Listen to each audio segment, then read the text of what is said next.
Dari awal. Halo, Pak Bernard. Ya, halo, selamat malam, Jo. Apa kabar? Baik, baik. Selamat malam, Pak. Apa kabarnya? Luar biasa, walaupun market merah, tapi kita yang penting harus pikir strategi nih. Kira-kira apa ke depan yang perlu kita lakukan di kala kondisi market seperti ini? Ya, ya, ya. Jadi ini juga menjadi pembicaraan kita ya, Pak ya. Pasti teman-teman cuan troopers malam hari ini juga tidak hanya ingin bertanya mengenai saham, tapi juga tentunya strategi juga ya, Pak ya. Bagaimana Ya. memposisikan cash mereka gitu ya. Kalau misalnya memang nanti ada opportunity menarik yang bisa diambil begitu. Nah, tapi mungkin sebelum kita langsung lompat nih, Pak ya, ke topik pembicaraan kita malam hari ini, mungkin ada sedikit insight nggak dari Pak Berat melihat market kita nih Pak hari ini Pak? Oke, kalau kaitan mengenai IHSG tentu saja 1 minggu terakhir ini diwarnai oleh outflow dari asing ya. Di mana di pasar reguler 1 minggu outflow-nya hampir 4 triliun rupiah dan 1 hari ini masih minus 1,65 triliun rupiah adanya foreign outflow. Dan IHSG saat ini sedang menguji area moving average 20-nya di area 8.920.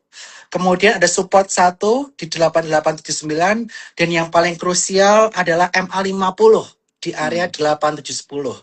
Yang mana MA50 ini tertembus terakhir di bulan Juli 2025. Jadi jika MA50 ini tertembus ini akan menjadi sangat krusial buat IHSG kita.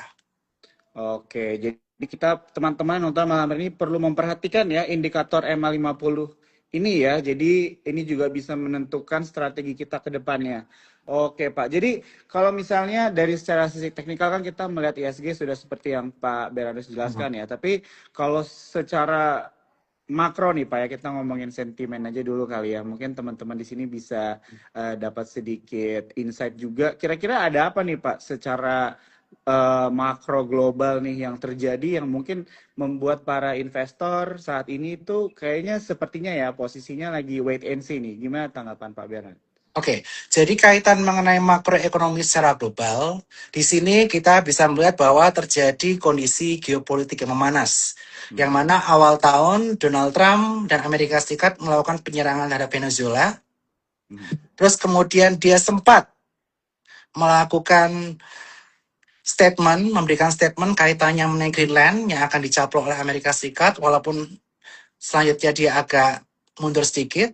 Kemudian dia ada kaitannya mengeluarkan statement kaitannya mengenai Iran dan mencoba melakukan penyerangan ke sana juga, tetapi masih ditahan sehingga tentu saja karena kondisi geopolitik yang masih memanas ini mengakibatkan harga gold all time high. Iya, Bahkan betul. sempat di atas 5.000, sekarang di atas 5.000 USD Hmm. per ounce-nya. Yang mengindikasikan apa? Mengindikasikan saat ini aset yang paling aman adalah safe haven. Karena Hmm. kondisi geopolitik yang tidak penentu di Venezuela, Greenland, dan Iran yang berpotensi mengakibatkannya memanasnya kaitannya mengenai kondisi global. Selain itu yang bisa kita perhatikan adalah kaitannya mengenai hubungan antara Trump dan Powell Hmm. selaku kepala The Fed.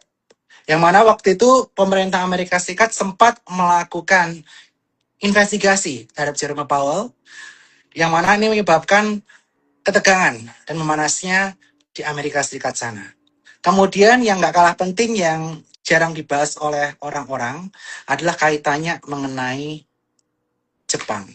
Hmm. Jepang ini merupakan salah satu bondholder terbesar di Amerika Serikat.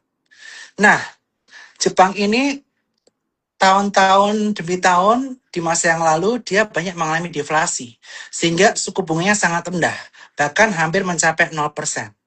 Tetapi saat ini BOJ atau Bank of Japan suku bunganya telah mencapai 0,75%. Karena mengapa? Karena beberapa tahun belakangan ini, terutama setahun terakhir, inflasi di Jepang sempat menyentuh area 2,9%. Walaupun di bulan Desember turun ke angka 2,1%. Ini masih di atas target dari BOJ di angka 2%. Dampaknya apa dengan adanya inflasi di Jepang tersebut? Ada potensi Bank of Japan ini akan meningkatkan interest rate-nya. Hmm. Jika Bank of Japan meningkatkan interest rate dari 0,75 misalnya ke 1% atau bahkan ke 1,25%, dampaknya ini akan cukup masif. Seperti contohnya, Jepang akan mengurangi porsinya di US Treasury Bond. Mengurangi porsi di sana akibatnya apa? Akibatnya dia di Amerika bond yield akan naik. Investor akan cenderung mengalihkan aset dari investasi berisiko, dari saham, dari kripto, pindah ke obligasi ataupun ke market Jepang. Dan saat ini di Jepang pun banyak yang menggunakan pinjaman untuk melakukan trading di instrumen yang berisiko, seperti saham dan juga cryptocurrency.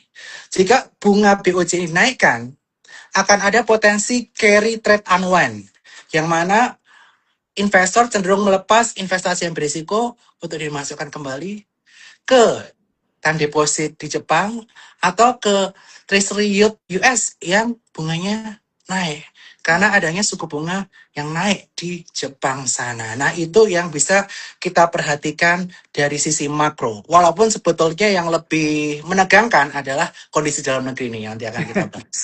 Oke, siap. Thank you Pak Bernard untuk penjelasannya ya. Jadi teman-teman kita coba cerna ya pelan-pelan juga ya apa yang baru dimention sama Pak Bernard ini karena penting nih buat kita juga apalagi buat kalian nih ya yang sudah lama berkecimpung di pasar modal untuk memperhatikan sentimen-sentimen yang terjadi tidak ya dalam negeri tapi di luar juga begitu kan. Dan tadi salah satunya adalah mengenai suku bunga ya Pak ya di Jepang yang tentunya ini akan berdampak ke aliran dana yang masuk ke saham-saham berisiko ya tentunya juga ke emerging market di seperti Indonesia begitu ya. Yes. Jadi itu yang bisa kita follow up bersama ya teman-teman ya untuk global news ya yang tentunya ini menjadi salah satu katalis juga di market kita saat ini. Oke Pak, sebelum kita lanjut nih tadi Pak Berat mention mengenai kayaknya yang di dalam negeri lebih seru nih ya. Tapi sebelum kita masuk mungkin aku ada pertanyaan sedikit dulu nih. Jadi menurut Pak Bernard gitu ya dengan keadaan market di akhir Januari ini yang cukup volatil dengan keadaan global yang juga masih wait and see gitu ya rata-rata kalau kita lihat untuk para investor. Kalau dari Pak Berat sendiri gimana dalam kondisi seperti ini gitu? Pendekatannya apa Pak? Lebih baik untuk investor lebih defensif kah, wait and see, atau justru agresif mencari peluang? Kalau Pak Berat sendiri gimana tanggapannya? Kalau untuk kondisi market saat ini, di mana sentimen negatif banyak berkelimpangan, baik dari sisi global, regional yang sudah kita bahas, ataupun domestik yang belum sempat saya bahas tadi, sebaiknya kita melakukan strategi yang lebih defensif ya. Terutama yang belum entry di market, kita lebih defensif, atur money management, kurangin porsi leverage atau jangan pakai leverage atau margin sama sekali kondisi seperti ini. Karena kondisinya sangat tidak menentu. Ketika ada kenaikan indeks di IHSG tidak disertai dengan volume yang kencang.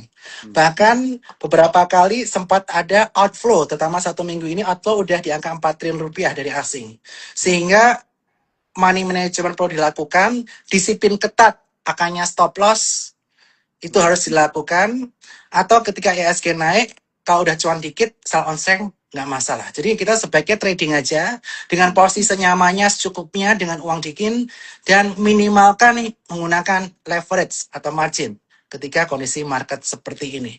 Karena nanti tanggal 30 Januari ada hal yang akan sangat menebarkan. Nanti akan saya bahas kaitannya mengenai sentimen domestik. Oke, wah ini teman-teman ya mungkin bisa diingat atau dicatat ya bagaimana penting juga money management ya. Jadi inilah salah satu proses kita ya dalam belajar atau bertahan survive di pasar modal itu tidak hanya mencari entry saham-saham yang bagus gitu ya, tapi juga mengenai bagaimana kita mengelola keuangan kita.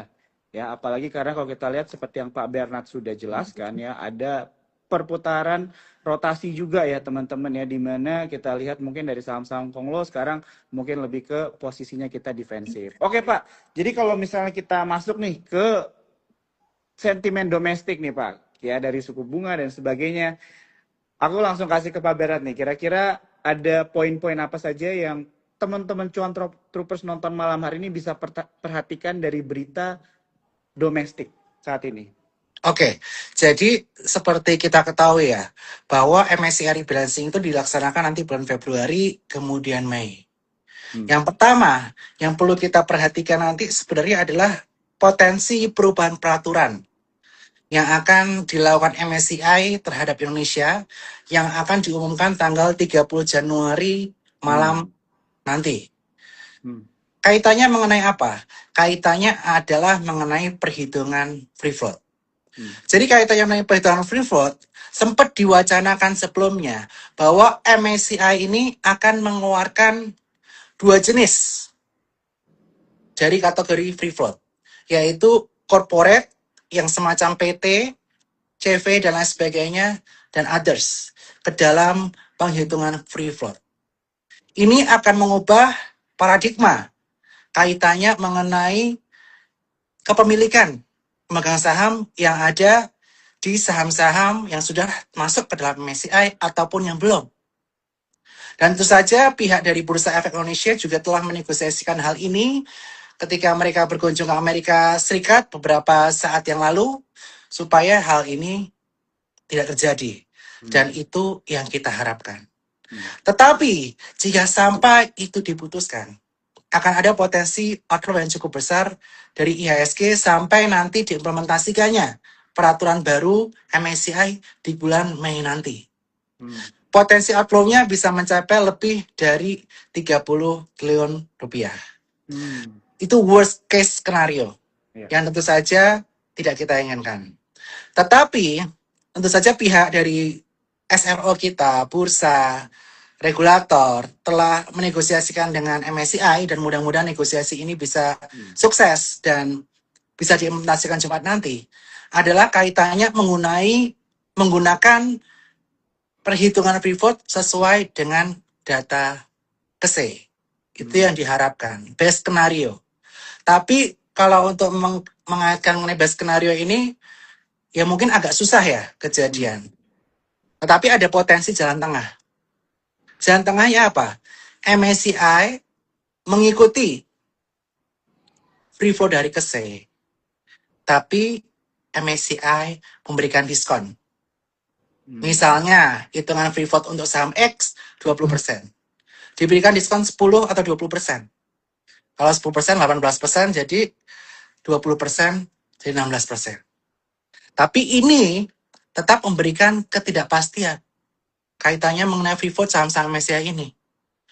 Kalau sampai diskonnya ini bergantung dengan kebijaksanaan atau discretionnya dari MSCI. Sehingga diprediksikan, karena kita masih wait and see, tanggal 30 nanti seperti apa.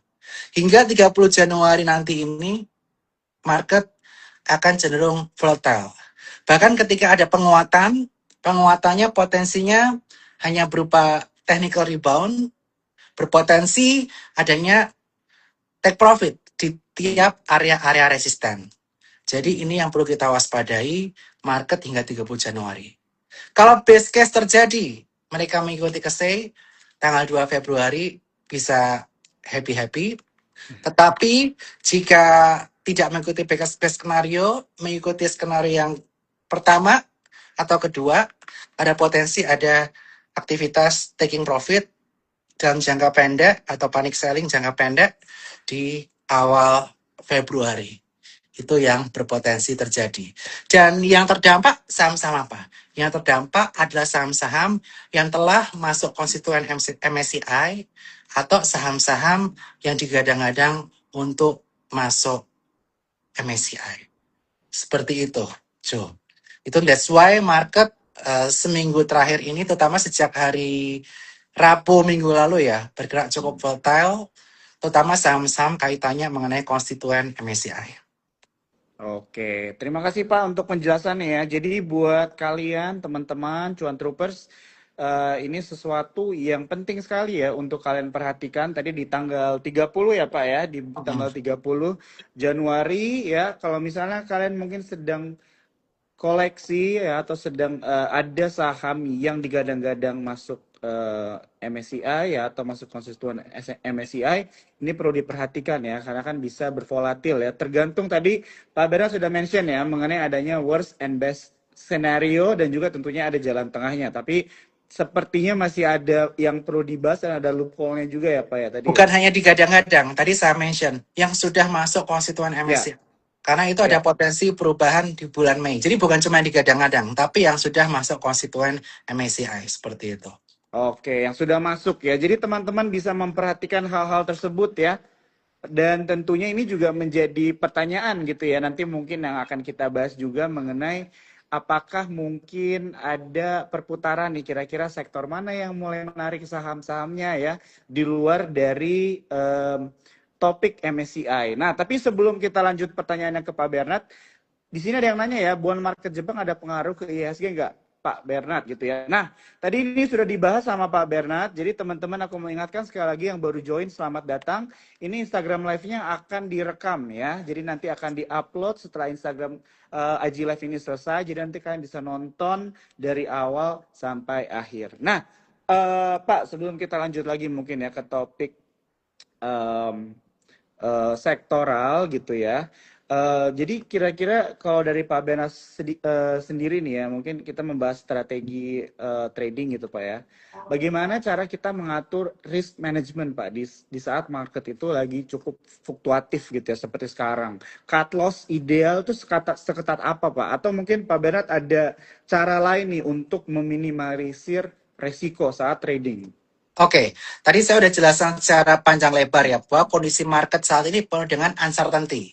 Dari Hmm. sisi global, Amerika, kemudian geopolitik, kemudian Jepang, dan juga dari sisi Indonesia kaitannya mengenai kebijakan MSCI.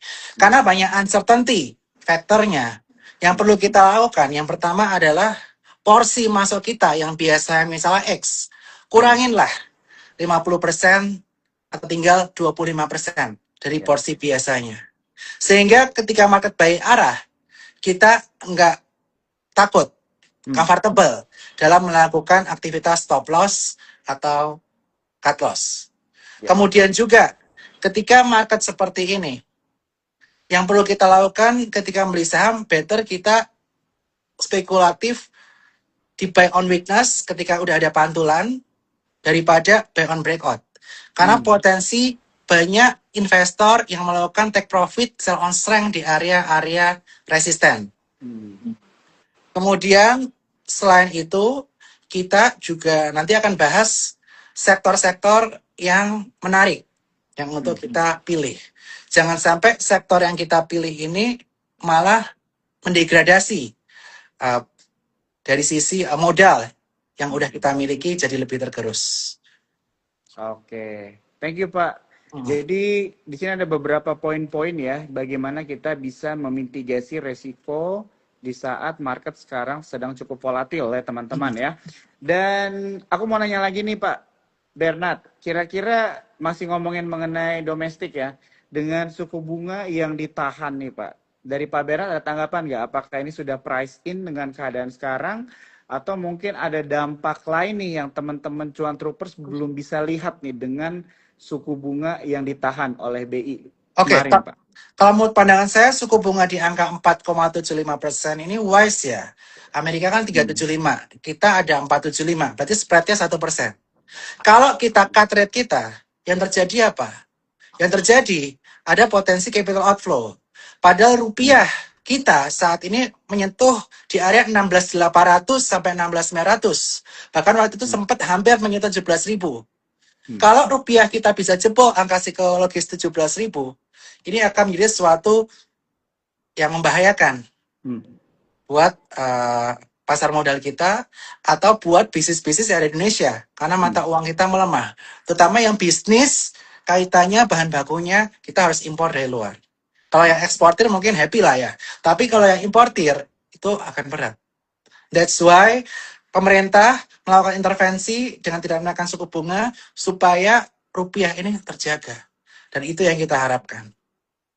Oke, jadi itu ya buat teman-teman yang mungkin ada pertanyaan mengenai suku bunga kemarin sempat ditahan ya. Jadi memang itu sangat baik ya atau tepat ya keputusannya untuk di hold dan tentu itu menjaga juga ya ekonomi kita. Dan sekarang kita lanjut nih Pak ya. Kayaknya teman-teman yang malam hari nonton sudah mulai bertanya dari sisi sektoral nih.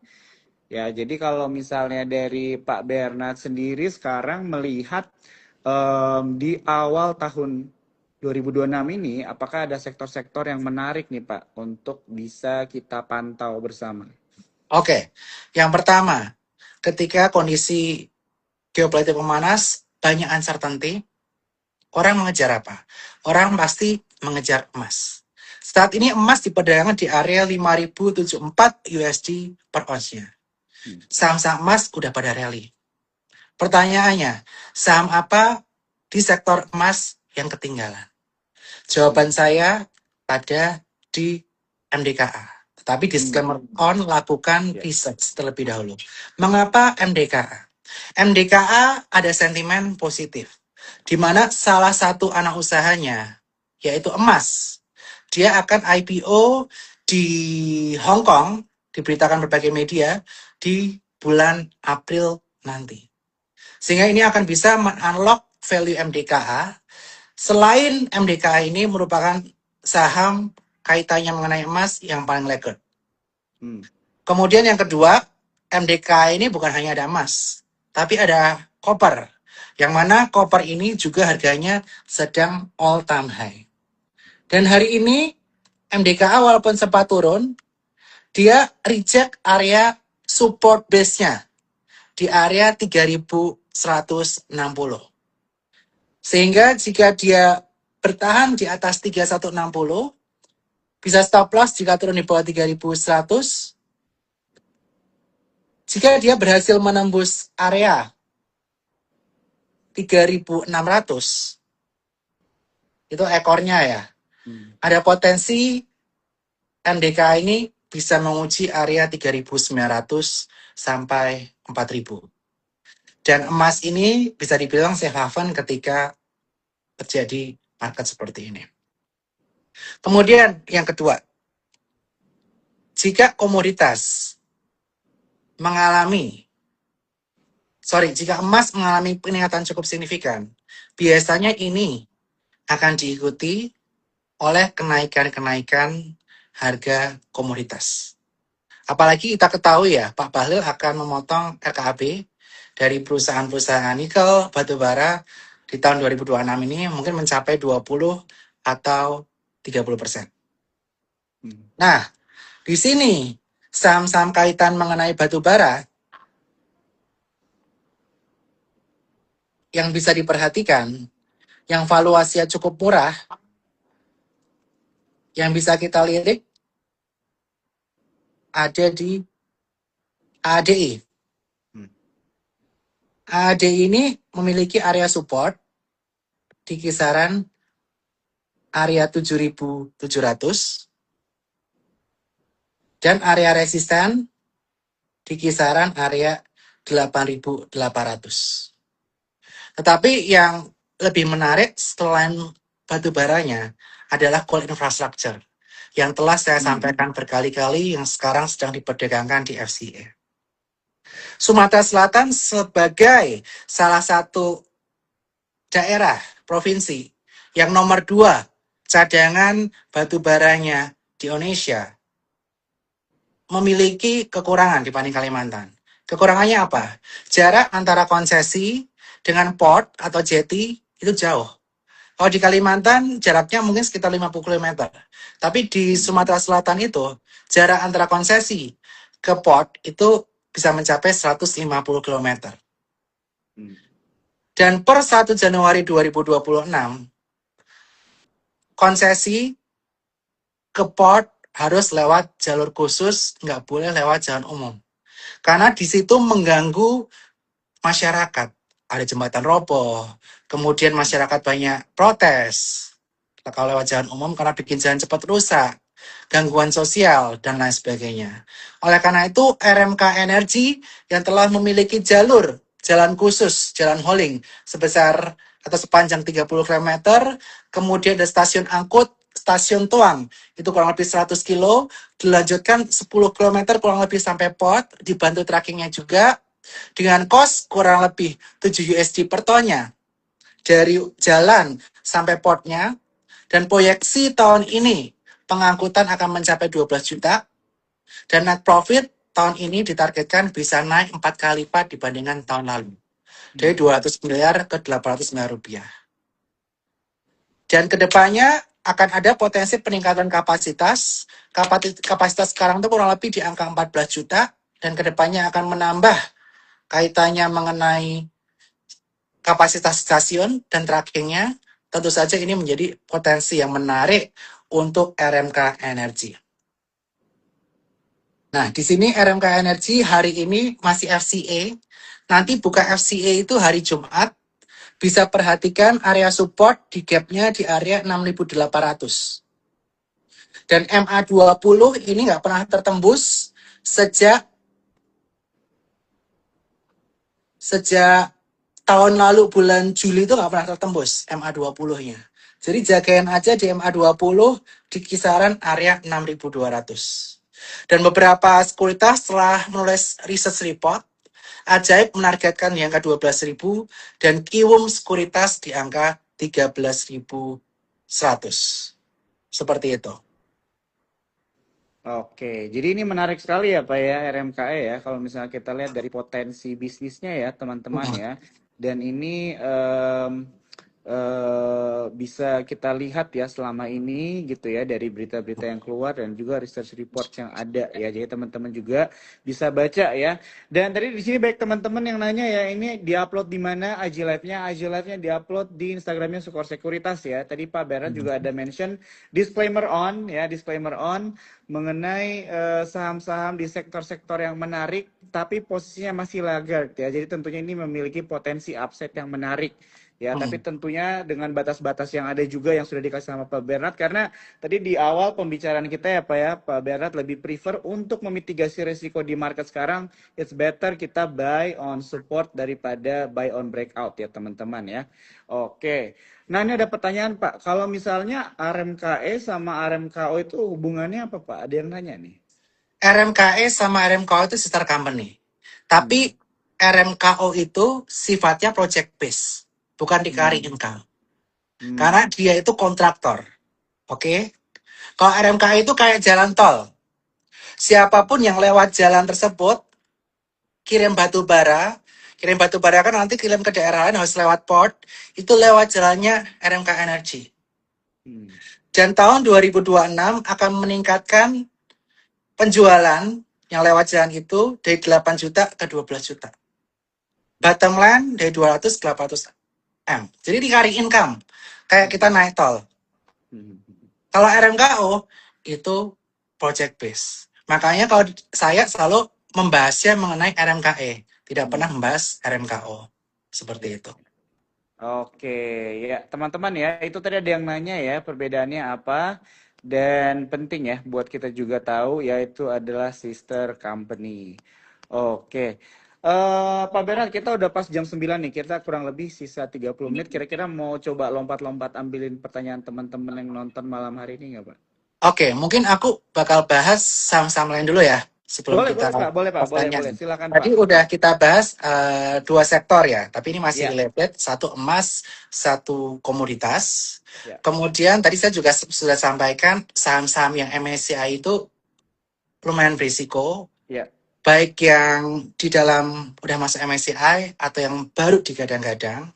Nah, kita akan bahas saham-saham lainnya. Yang pertama, kaitannya mengenai oil and gas sector. Kita belakangan ini di channel aku juga aku banyak bahas kaitannya mengenai Raja Ratu. Karena Raja Ratu itu udah deket area support sejujurnya. Terutama aku bahasnya Ratu ya, bukan Raja. Ratu ini kemarin dia menguji area MA 200 di 7.400, sempat mantul ke 8.050. Tapi sekarang dia closingnya di bawah MA 200 lagi di 7.350. Sebetulnya dia ada area satu support kuat lagi di area 6.800. Waspadai kalau dia jebol 6.800. Walaupun memang kalau geopolitik memanas, oil naik, harusnya dia terdampak. Karena dia memiliki konsesi di Blok Jabung, Blok Cepu, kemudian baru akuisisi Madura. Tetapi Ratu ini salah satu konstituen MSCI. Jadi ada potensi terdampak. Ratu ada di MSCI small caps. Lebih seperti itu. Kemudian kita bahas Raja.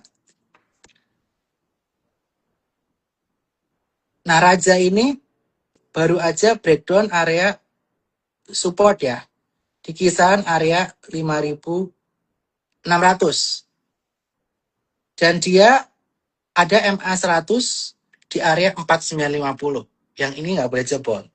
Hmm. Karena 4950 ini juga area support secara base yang terbentuk cup and handle yang sempat tertembus sekaligus MA100. Jadi ini waspada. Gitu, kurangin porsi dan harus benar-benar disiplin untuk kondisi market seperti ini. Kemudian kalau yang nggak related sama MSCI, yang baru saja ada corporate action itu INET. Nah, INET kemarin dia jebol area support di area 472. Tapi dia saat ini masih tertahan di area moving average 100 ya. Di area 435. Nah, moving average 100 ini harus dijaga. Karena moving average 100 ini tidak tertembus sejak bulan Maret 2025. 435 ini harus dijaga. Kemudian yang untuk bisa spekulasi trading dalam jangka pendek. Karena ada beberapa saham yang dikabarkan masuk ke IDX 30. IDX 30 itu flow-nya bisa kurang lebih mencapai 5 triliun dari passive fund maupun index fund, ETF maupun reksadana indeks. Dan Bumi dapat kurang lebih 2%, MTEK dapat 1%. Dan Bumi juga berpeluang untuk masuk ke MSCI selama harganya di area di atas 330. Bumi ini nggak jebol moving average 50 sejak bulan September 2025. Jaga Bumi asal tidak tembus 320, dia aman. Apalagi kalau dia mau masuk MSCI harus di atas 330. Oke, 330 ini cukup menarik, tapi harus ada stop loss. Stop lossnya tadi MA50 di area 320. Dan dia kalau bisa bertahan dan MSCI tidak ada perubahan aturan di base skenario tadi, bisa ke 400. Tapi waspadai, karena saya sudah mengingatkan dari awal, saham-saham yang digadang-gadang MSCI itu berpotensi ada bad news. Kalau misalnya tanggal 30 Januari, kenanya yang worst skenario atau yang skenario tengah tadi. Kemudian MTEK ini ada sentimen positif kaitannya mengenai masuk IDX 30 dan area 1000 ini area support yang cukup kuat. Dia sempat terkena sell on news di saham Supa ya. Dan story selanjutnya ini kalau mau gerak kencang biasa harus nunggu story selanjutnya which is IPO video. Ini masih kita tunggu dan diproyeksikan tahun ini dari berbagai media. Dia ada resisten di area 1100.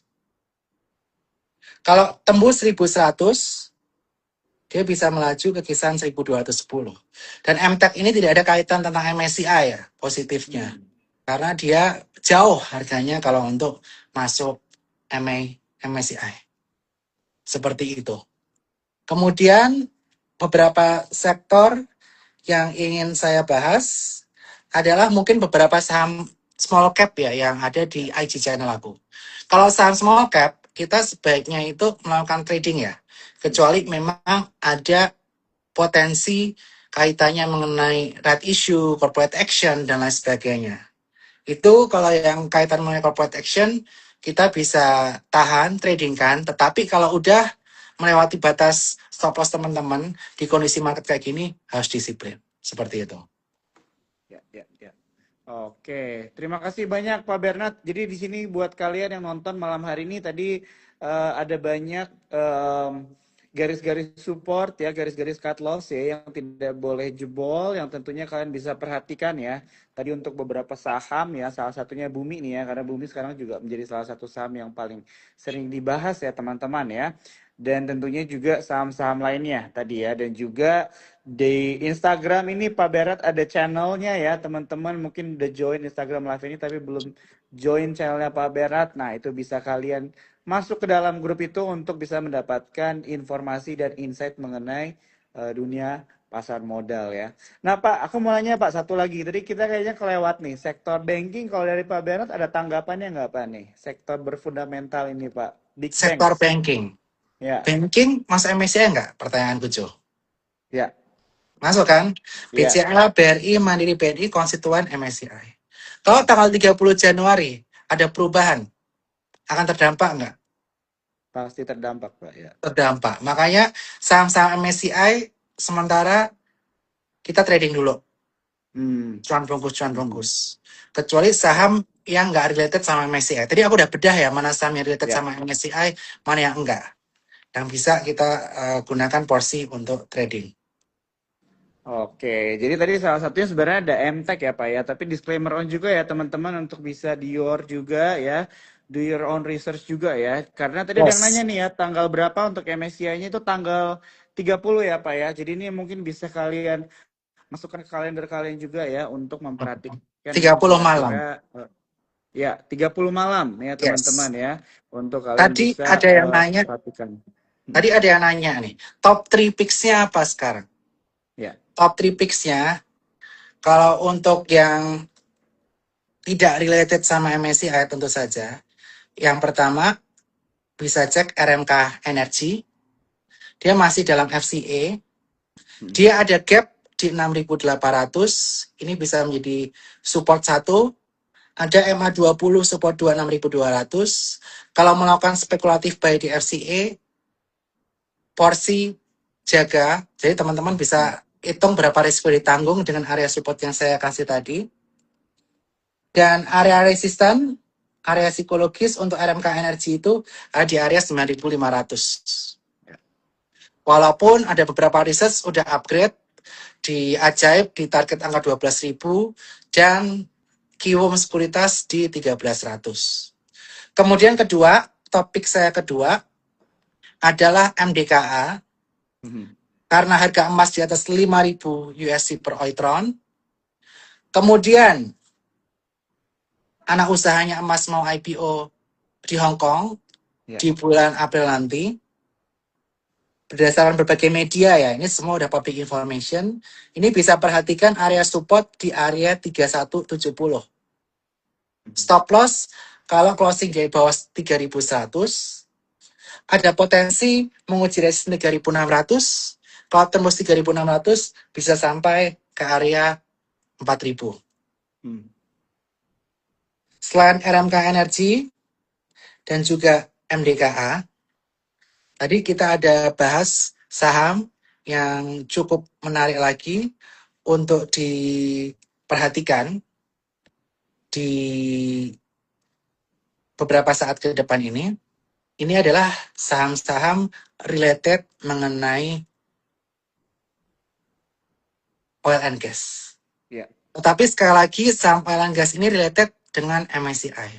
Kalau related sama MSCI, bad news keluar, hati-hati. Jadi ini untuk Hmm. trading aja sampai tanggal 30. Perhatikan Ratu ini ada support di 68, jangan jebol.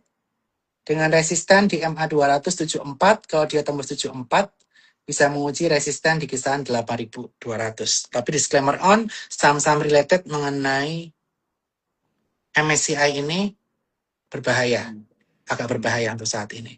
Kemudian, kalau yang non-related MSCI, yang ketiga, ini MTech. Hmm. MTech waktu itu banyak aktivitas sell on news ya, itu di luar Yes. ekspektasi, karena Superbanknya sukses, tapi MTech yang malah turun. Ini support kuatnya di 1.000. Dia baru masuk IDX 30.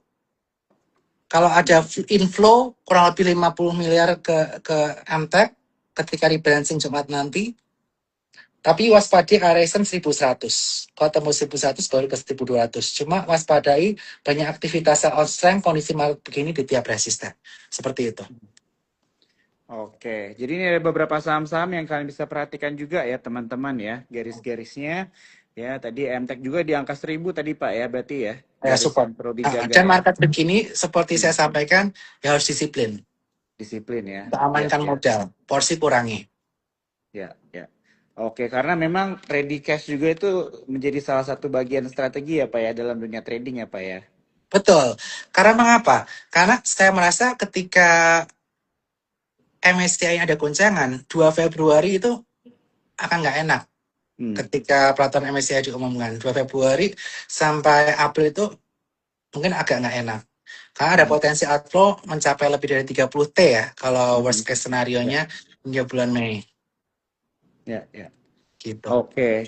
Nah, Pak Bernard gitu ya. Jadi mungkin malam hari ini kita ada 300-an lebih penonton gitu ya. Mungkin ada yang baru mulai nih Pak di dunia pasar modal karena bisa dibilang kan kita ISG sempat all time high ya Pak ya di 9.100 kalau nggak salah itu minggu lalu ya.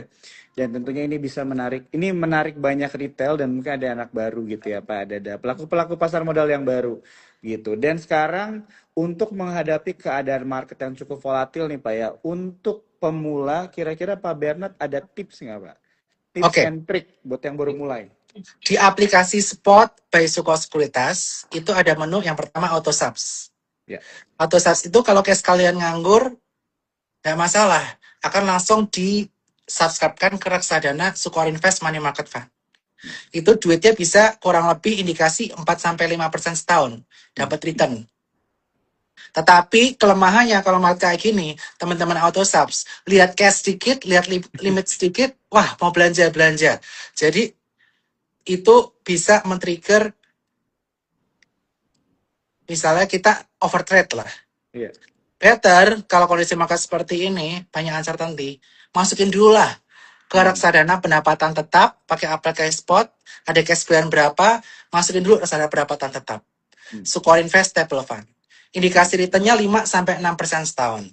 Separuh masukin sana, jadi nanti kalau market udah mulai membaik, kita bisa redeem, butuh waktu 2 hari untuk beli.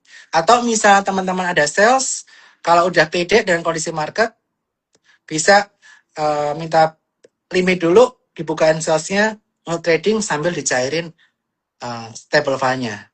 Tapi itu tidak disarankan, mending nunggu cair baru beli. Takutnya ntar teman-teman kondisi market begini overtrade. Karena kondisi market begini, menurut pandangan saya wait and see dan trading dengan posisi cukupnya yang lebih kurang dari biasanya itu adalah wise decision. Daripada modal kita semakin tergerus lebih besar. Dan modal minimal untuk switch otomatis itu di 250 juta. Itu auto subs. Tapi kalau untuk beli reksadana dari 100.000 udah bisa. Tapi dipindah-pindahin sendiri. Begitu. Ya. Jadi teman-teman di sini ya mungkin sudah ada yang menggunakan Spot by Sukor Sekuritas, tapi mungkin nggak tahu ya tentang fitur ini. Jadi kita ada auto subs dan juga kalian bisa beli reksadana ya teman-teman ya. Jangan lupa untuk daftarkan IFWA kalian juga ya. Jadi bisa parkirkan dana kalian di reksadana dan itu tetap berputar ya teman-teman ya. Dan opsi produknya tetap ada ya. Ada beberapa pilihan kalian bisa sesuaikan. Tadi Pak Berat mention mengenai reksadana pasar uang ya. Jadi ini bisa menjadi bahan pertimbangan kalian juga. Oke. Nah nih Pak ada yang nanya, kalau misalnya porsi cash gitu ya, tadi kan kita ngomongin lebih ke wait and see dan berhati-hati juga ya Pak ya. Dan ini bagus sekali buat kita untuk tidak hanya mencari kekayaan gitu ya, tapi juga menjaga kekayaan kita gitu Pak ya di Apalagi dunia market pasar lagi modal. begini. Ya, porsi cash nih, pertanyaan dari Jovita Winata. Porsi cash sebaiknya pegang berapa persen Pak dari Porto? Kalau dari Pak Bernard sendiri ada hitung-hitungannya nggak Pak? Atau Kalau ini free kondisi, for everyone? kalau kondisi market lagi enak, itu bisa 100%. Kayak waktu rally dari bulan Oktober sampai minggu pertama, minggu kedua Januari. Kalau kondisi seperti ini, maksimal 50%. 50%-nya sebaiknya teman-teman biar nggak gatel, masukin ke reksadana Sukor Investable Fund. Seperti itu. Oke, jadi 50% ya teman-teman ya. Dan ini tentunya bisa kita perhatikan bersama ya. Ini juga untuk supaya karena ini kebaikan buat kita juga ya teman-teman. Di mana saat sudah mulai ada terlihat entry dan market juga sudah semakin cooling down gitu ya teman-teman ya. Bahasanya kalian punya peluru nih istilahnya ya untuk masuk di titik-titik yang bagus ya di saham-saham yang mungkin tadi Pak Bernard juga udah mention ya yang bisa menjadi watchlist lah ya. Dan tapi tentunya disclaimer on dan tetap lakukan your own research ya teman-teman semua ya. Sebenarnya Oke. selain bumi ya, ada Ya. 2 kuda hitam yang berpotensi masuk MSCI di Februari ini. Karena mungkin teman-teman udah tahu ya ada satu saham yang tadinya digadang-gadang tetapi tiba-tiba rontok sehingga mungkin mempengaruhi masa penilaian. Tetapi yang tidak disangka-sangka ada beberapa saham yang malah naik atau malah tertahan yang berpotensi masuk MSCI. Yang Oh. potensi besar juga yang pertama adalah Antam. Mhm. Tapi Antam ini waspadai area support base di area 4280 dan resisten di area 5000. Sebenarnya dia di kisaran area 4500 harusnya udah bisa ya untuk masuk MSCI. Kemudian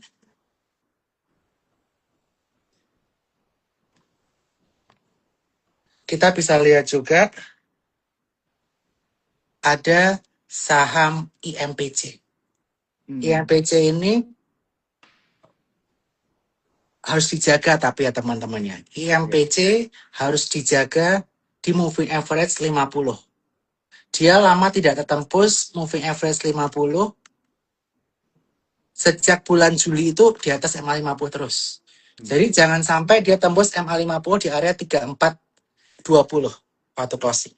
3400 stop loss. Kalau dia breakout di area 3630 ada potensi di area 3800. Oke. Ya, ya.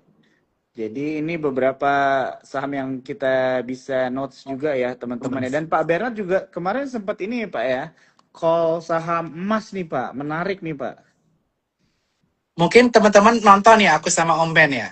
Dimana aku paling bullish sama emas. Di Cicuai aku juga bilang emas. Karena mengapa demikian? Karena memang dia ada potensi IPO di Hong Kong ya. Saya waktu itu udah jelasin juga ya. Dan harga emas all time high dan saham emas itu laggard dibanding saham Archie dan lain sebagainya. Makanya aku waktu itu rekomen emas. Terutama karena laggard. Sekarang yang laggard induknya. Anaknya udah kemana-mana, induknya masih kurang. Padahal harga koper juga all time high. Jadi MDKA ini bisa mengikuti. Ya, ya, ya. Oke, ini udah ada yang sampai bikin notes ya.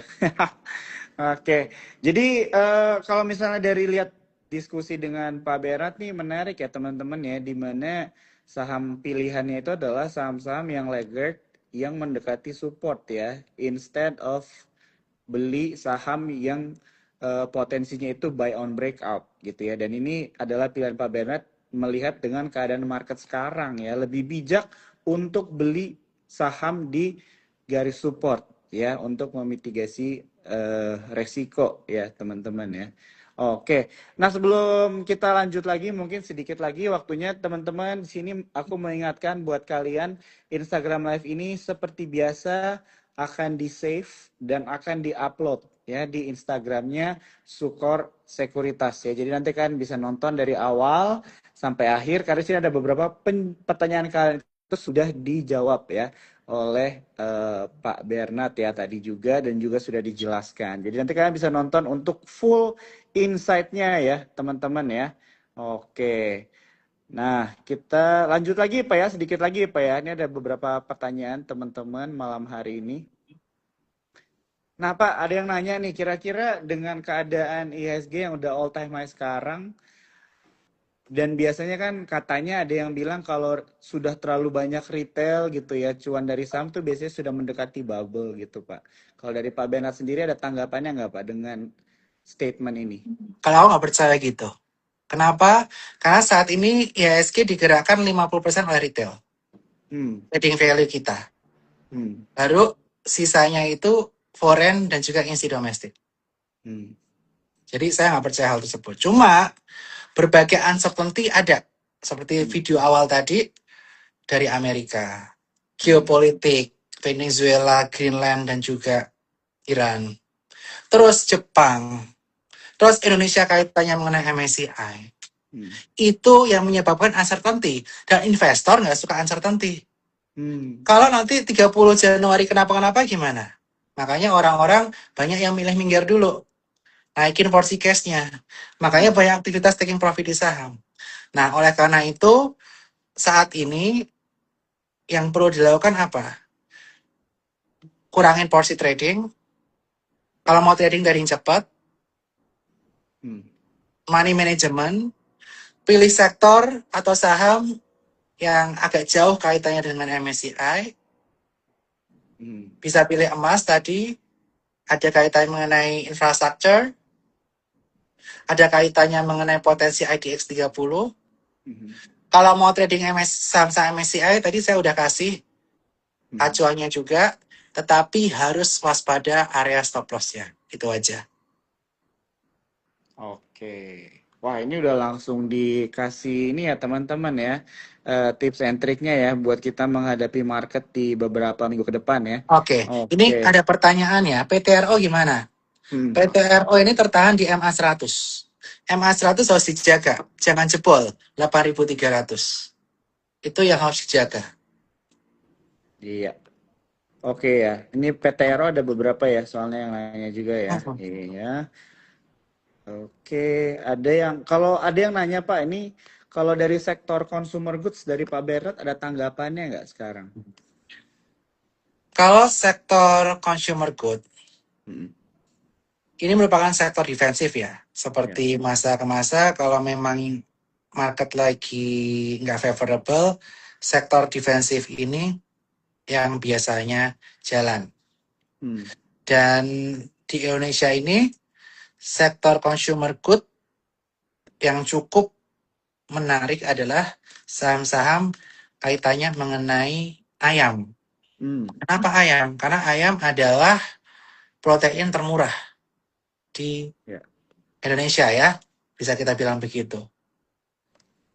Dan di Hmm. sini yang bisa kita perhatikan ada Java, tapi Java juga harus perhatiin jangan tembus MA50, Hmm. yang ini di angka 2650 supportnya, itu bisa diperhatiin. Dan juga mungkin consumer good lainnya yang defensif, Ya. valuasi lebih murah dibanding kompetitornya, bisa diperhatikan Mayora. Dan Hmm. Mayora ini secara price lebih murah daripada kompetitor, ini menarik, di mana bisa perhatiin area support, dia baru breakout area 2230. Hmm. Saham consumer ini bisa untuk hedging portofolio teman-teman ketika kondisi market seperti ini. Oke, siap. Thank you Pak untuk jawabannya. Ini kita lanjut belum sempat ke-mention ya Pak ya. Kalau sektor properti kira-kira dari Pak Bernard ada pendapat singkat nggak nih melihat properti saat ini Pak? Properti bagus kalau suku bunga ada penurunan. Hmm. Tetapi sektor properti yang ada corporate action bisa diperhatikan.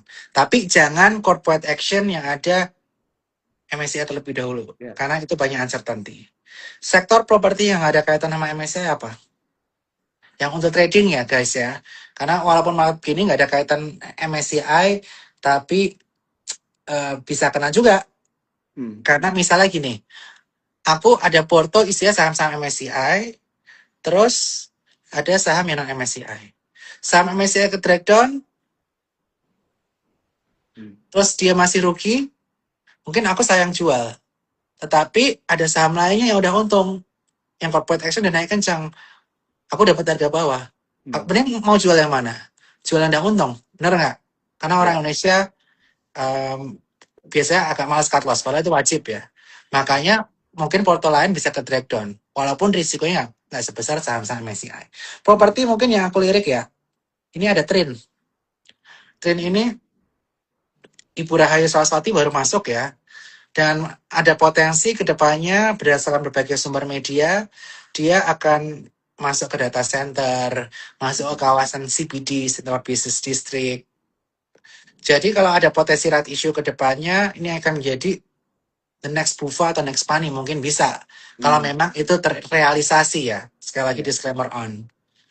Nah, di sini area yang harus dijaga adalah MA50. MA50-nya ada di area 1040.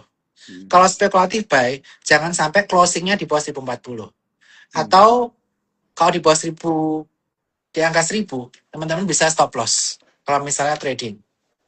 Ya. Ya. Kemudian Kija, ada yang nanya juga. Nah, ini jagain ya di MA20. MA20 jangan jebol, closing jangan di bawah 270. Ini kita jagain semuanya pakai moving average. Di kondisi market begini harus disiplin. Ya, ya. Oke, jadi ini indikator moving average ya. Ini yang nanya biasa pakai teknikal apa ya. Kalian bisa melihat dari pergerakan harga rata-rata ya teman-teman ya. Atau moving average itu bisa kalian sesuaikan 20 atau 50 dan sebagainya ya. Oke. Bukan males tapi pada takut CL. Oke, harus berani CL ya Pak ya. Kalau disiplin Iya, itu kalau sudah keluar dari trading pen kita harus berani cut loss ya Pak ya. betul. Apalagi kondisi market sekarang ya. Ya, Karena ya, ya. uncertainty banyak.